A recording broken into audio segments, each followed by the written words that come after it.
Tujuan diadakan sidang akhbar pada pagi ini adalah merujuk kepada ucapan yang Amat Berhormat Menteri Besar di Dataran Ilmu pada hari pagi Jumaat yang lepas, yang secara terbuka dalam syarahan umum yang secara sedar dan jelas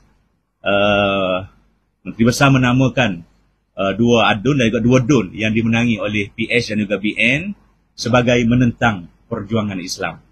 Mewakili 10,742 rakyat galas yang mengundi Barisan Nasional, 9,691 rakyat Kota Lama yang mengundi Pakatan Harapan. Amat tersinggung dengan pernyataan Menteri Besar ini dan saya anggap ia sebagai satu kenyataan yang melampau dan ekstrim. Kenyataan seolah menentang PAS seperti menentang perjuangan Islam, seperti adalah budaya takfiri yang boleh memecah belahkan rakyat dan masyarakat. Pastinya kenyataan seperti ini menjurus kepada perselisihan faham di bawah sana, yakni menuduh pengundi Barisan Nasional ataupun pengundi Pakatan Harapan sebagai penentang perjuangan Islam. Sedangkan saya dan juga saya percaya Dr. Hafizah sebagai seorang Islam yang lahir dari Islam, dan insya-Allah kami akan mati sebagai umat Islam, tidak sesekali akan menentang agama Islam. Saya faham yang Amat Berhormat Menteri Besar masih tidak dapat move on lagi dari kegagalan partinya yang inginkan 45-0 atau ingin sapu bersih kerusi Dewan Undangan Negeri Kelantan. Pandangan saya, ucapan MB yang bernada sinikal dan angkuh itu wajar dihindari pada masa-masa yang akan datang. Saya mengambil langkah ini bagi menyahut seruan beliau yang mengambil kisah Al-Khattab sewaktu ucapan beliau di Dataran Ilmu baru-baru ini supaya menegur jika beliau silap dalam mentadbir negeri. Saya kira tuduhan yang dilemparkan beliau pada kami berdua, saya Galas dan Kota Lama, adalah merupakan satu kesilapan besar yang wajar ditarik balik. Menjunjung demokrasi dan Islam sebagai agama persekutuan, saya mohon Menteri Agama, para mufti serta alim ulama turut memberikan pandangan berkaitan kenyataan yang Amat Berhormat Menteri Besar Kelantan yang baru ini, Datuk Panglima Perang, yang ternyata tutur katanya amat berbeza dengan Menteri Besar Kelantan sebelum ini, Datuk Bentara Kanan. Justru saya telah mengarahkan peguam saya untuk menghantar notis tuntutan permohonan maaf secara terbuka kepada Galas dan Kota Lama serta rakyat Kelantan yang mengundi PHBN. Saya yakin pengundi PHBN di Kelantan kekal teguh mempertahankan Islam, bangsa dan tanah air tanpa prejudis. Tempoh yang diberikan untuk permohonan maaf ini adalah 7 hari. Kegagalan yang Amat Berhormat Menteri Besar melaksanakan permohonan maaf secara terbuka ini mengundang susulan kepada tindakan undang-undang, yakni kami akan memfailkan saman sivil di mahkamah. Kita tidak boleh berkompromi dan membiarkan ucapan serta budaya pemecah belah umat ini berterusan dalam negeri ini.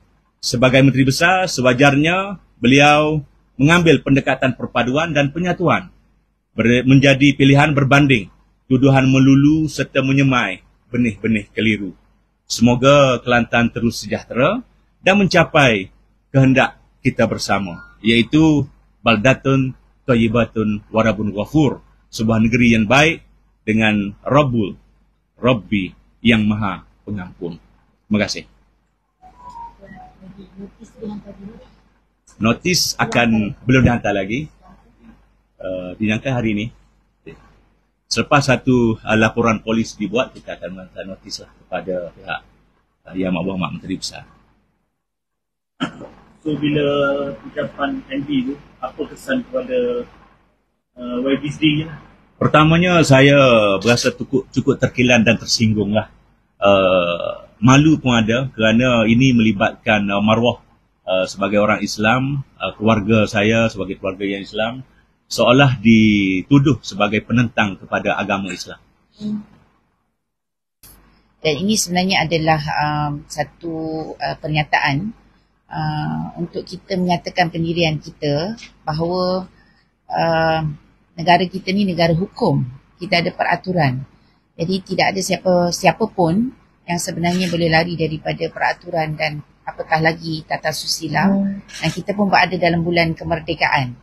Jadi kenyataan yang dinyatakan dalam suasana terbuka itu amat menyinggung perasaan.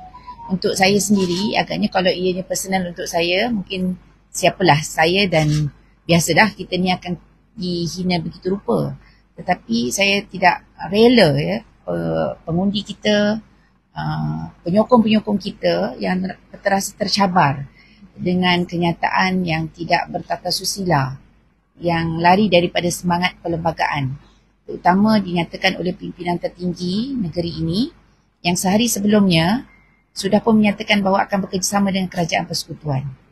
Jadi ini amat bertentangan daripada semangat federalisme, tidak menghormati langsung ya, bahawa dalam negara demokrasi kita ada pilihan rakyat untuk memilih kita sebagai, bagaimana mungkin kami akan melaksanakan tanggungjawab sebagai penyemak dan imbang dalam Dewan dengan ketua peringkat tertinggi memandang kita dengan begitu serong. Dan bagi saya ini adalah khurafat politik, penyelewengan yang besar yang perlu ditentang oleh rakyat akar umbi rakyat.